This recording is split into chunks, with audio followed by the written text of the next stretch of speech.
tá rolando, né, o ano de 76 e acontece um evento totalmente fora do esperado e que vai se juntar com o caso dela, envolvendo a atriz Vera Giménez.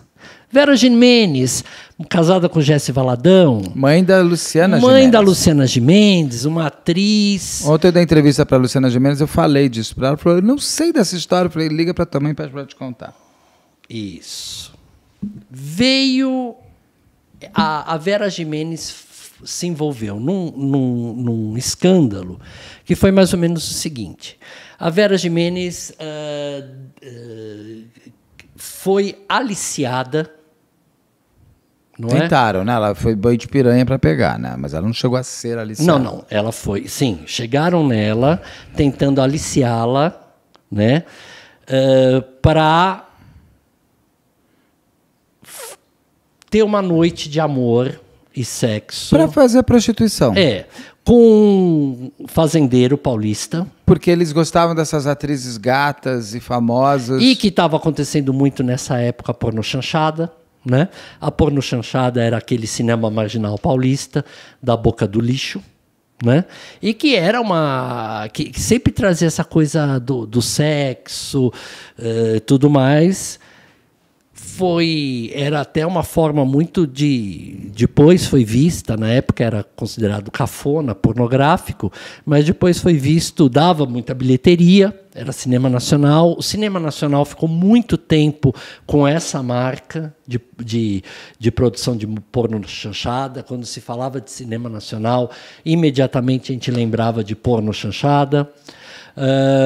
O cinema nacional tinha até uma forma de resistência, que depois foi lido, resistência à moral e aos bons costumes, que veio com a ditadura militar. E a Vera Giménez fez vários filmes da pornochanchada, e ela já era casada com o Jesse Valadão, que era produtor, tudo mais. Então eles montaram uma tentativa de pegar, né, o aliciador, que ia fazer essa intermediação. E pegaram um cabeleireiro da Vera, né? Era um cabeleireiro. Era o cabeleireiro, ainda se joga da janela e fica pendurado. E ele se joga da janela. Quando ela diz que ela vai, então, para pegar o dinheiro, o cheque, alguma coisa assim, para aceitar, que ela entra no salão dele, que eles... Não, na casa dela. E o Jesse até segura na casa dela. Isso mesmo, foi na casa dela. O Jesse sai do quarto. Escuta entra aqui. O que é isso que está acontecendo? E ele salta da janela e o Jesse segura ele pelo tornozelo. Ele fica pendurado e ainda vem um motorista, ajuda a tirar, e aí se desvenda uma rede de aliciadores. Entende? Que era uma rede que trabalhava assim. Eles iam... Era como se fosse o que depois a gente começou a chamar de book rosa das agências, né? Essas atrizes proeminentes eram chamadas...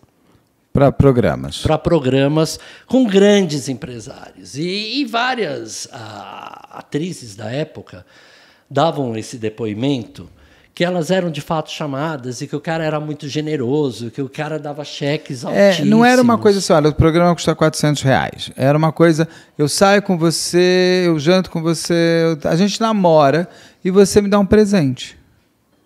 Não era uma prostituição declarada, este é o preço, este é o recebimento. Era uma coisa mais um namorinho de fim de semana.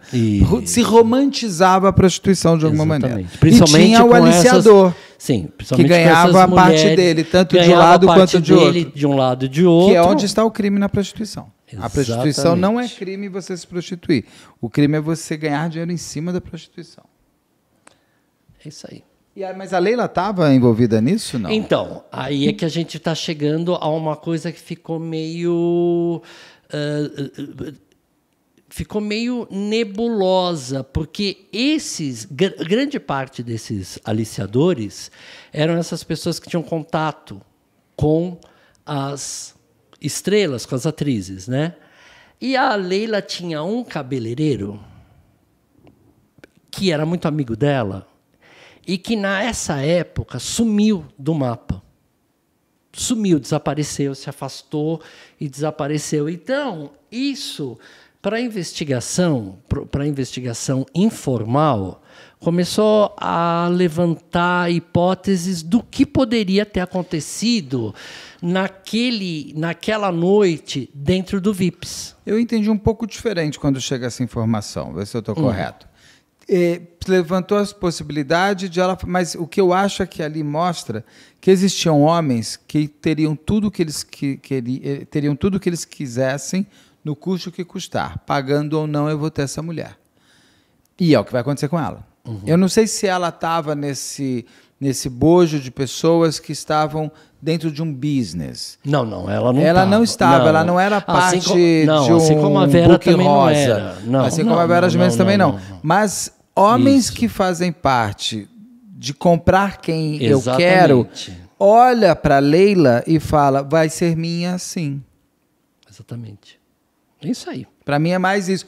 É para mostrar, inclusive, a construção de como era vulgar demais o pensamento masculino naquele momento, principalmente de homens com dinheiro. Isso. E, principalmente, o preconceito que começou a seguir a Leila, muito relativo à história por ser num motel. O motel foi muito forte, né? O motel tinha E pelada, né, Carlos? Sim, pelada. Pelada. Na via, na madrugada, no hotel. Então, em novembro, o preconceito... Novembro, esse mês que a gente está. O preconceito do motel foi totalmente jogado em cima dela. Né? E aí ela foi, por conta disso, nessa época também... veio à tona a máfia dos motéis, né? Isso que eu falei. Surgiu esse escândalo, né? Um inquérito que foi aberto, né? Porque um militar reformado, de nome... Era um coronel, Newton Leitão, que foi um dos criadores do Serviço Nacional de Informação, do SNI, né?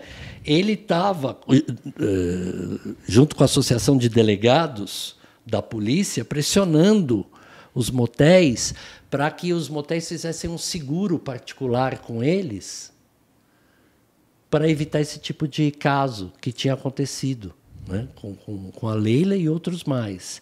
E quando o governador do Rio sabe disso, ele abre um inquérito, porque os donos de motéis não quiseram aderir a isso. Então, são pipocos que estão acontecendo em volta, nos anos subsequentes, né, de 76 para 77, 78. E o caso insolúvel ainda do que tinha acontecido. E o que é muito triste, você vai chegando já em 78, em momento nenhum a sociedade da época via a Leila como vítima. Não. Tristíssimo isso. Ou ela tinha feito aquilo para se promover, ou ela era vagabunda mesmo, uma mulher muito libertina, tudo mais. Mas quer o quê também? Ficar pelada no motel com um homem casado?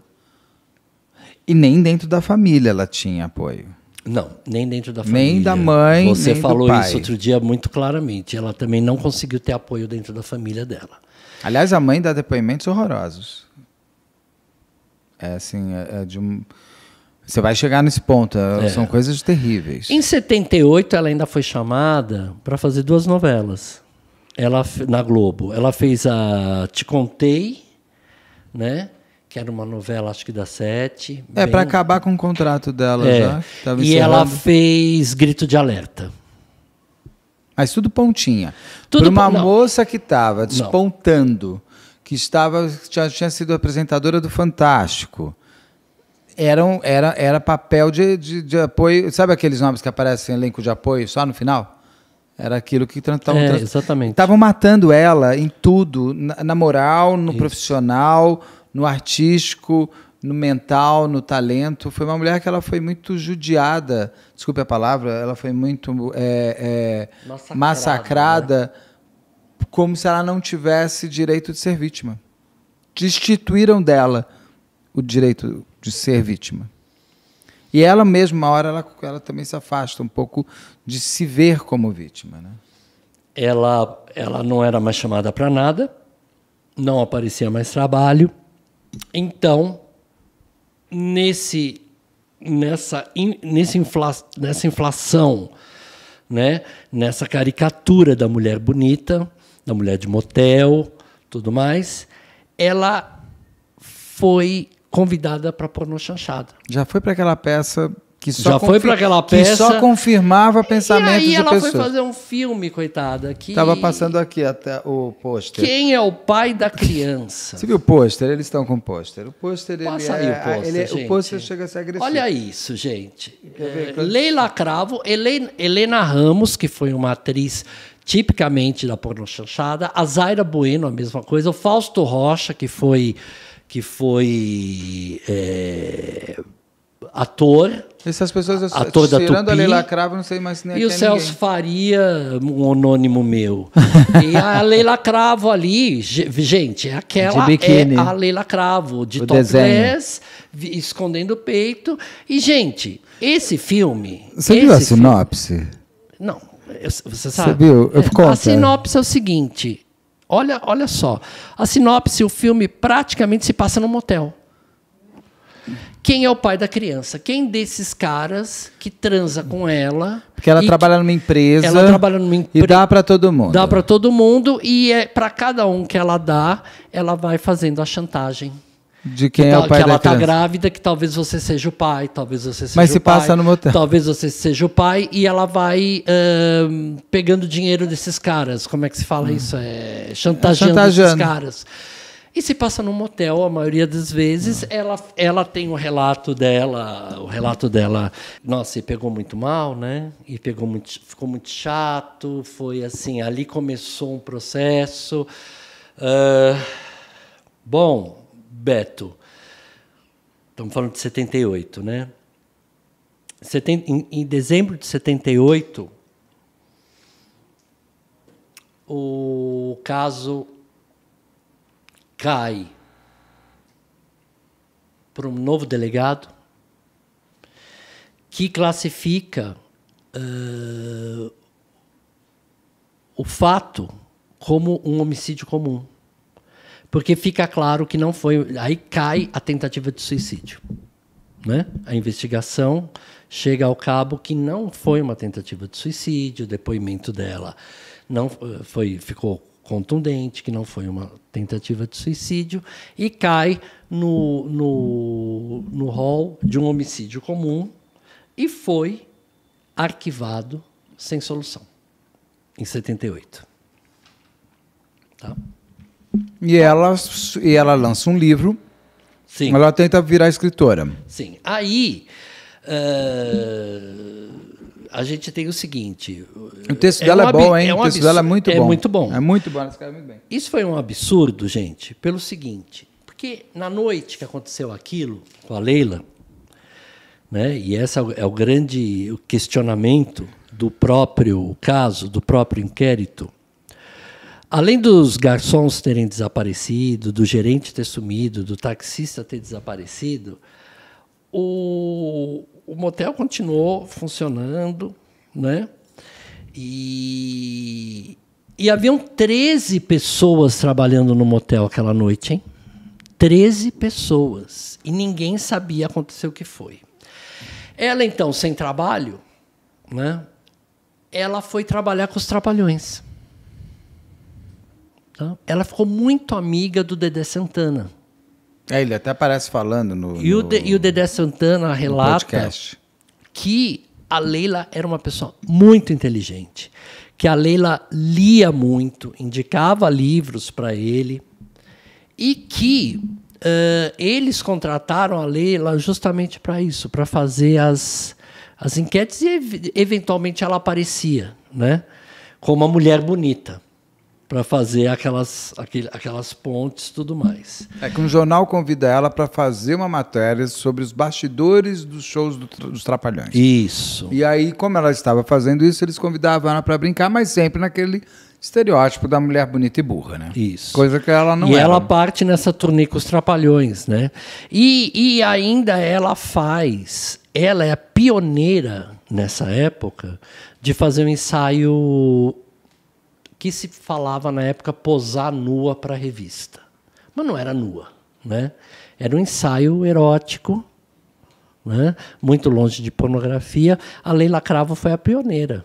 Foi a primeira celebridade a posar para Playboy e depois para... Como é que é o nome daquela Status. outra? Status. Status e Ele Ela. Eu ia falar Ele Ela. Não era Playboy. Ah, não era Playboy ainda? Não. Era Status e Ele Era a revista... O quente era Status e Ele Ela. Playboy veio um pouco depois. E depois vieram as outras atrizes, inclusive Sandra Brea, que não gostava dela. Que não gostava que dela. Vai na onda dela. Isso. A Sandra Brea tinha um problema com ela, porque elas estavam começando juntas na mesma época, e elas se rivalizavam por papéis e nesse perfil de sensual, de moças bonitas, jovens, sensuais.